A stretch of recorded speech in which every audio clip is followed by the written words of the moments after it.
Kila unapofikiria kununua simenti lazima ujue mambo haya makubwa mawili.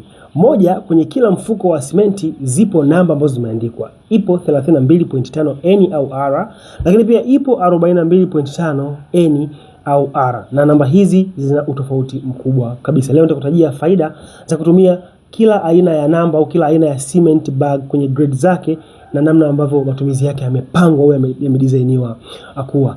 Sasa mifuko yote ambayo au simenti zote ambazo ni 32.5 hizi ni cement ambazo zimedesigniwa kwa ajili ya strength ya kawaida, na ukweli ni kwamba hutumika kwenye matumizi ya kawaida. Kwa mfano kufyatulia matofali, kwa mfano kwenye maeneo ya plaster, kwa mfano kwenye floor ya kawaida chini, lakini pia kwenye ujenzi ambao hauna load bearing capacity kubwa, hauna load kubwa. So majengo yote ambayo yana load ndogo hutumia simenti ambayo ni 32.5.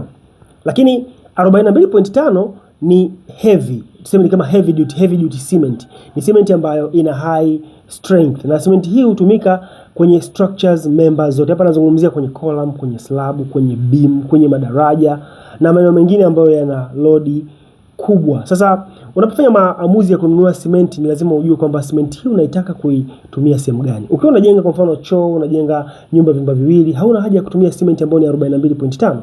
Unatumia cement ya 32.5. Ukiwa unafanya soil stabilization barabarani, sina haja ya kutumia cement ya 42.5. Tumia cement ya 32.5. Kwa hiyo kwenye mradi wako si lazima utumie cement ya 42.5. Unaweza kutumia cement ya 32.5 ukakoa gharama kwa kiasi kikubwa. Hebu niambie, wakati unachagua cement ya kununua ni vigezo gani ambavyo unaangalia? Andika kwenye comment na mimi nitakushauri zaidi. Mimi ni Eman Paul na hii ni Lebo Nation Academy. See you next time.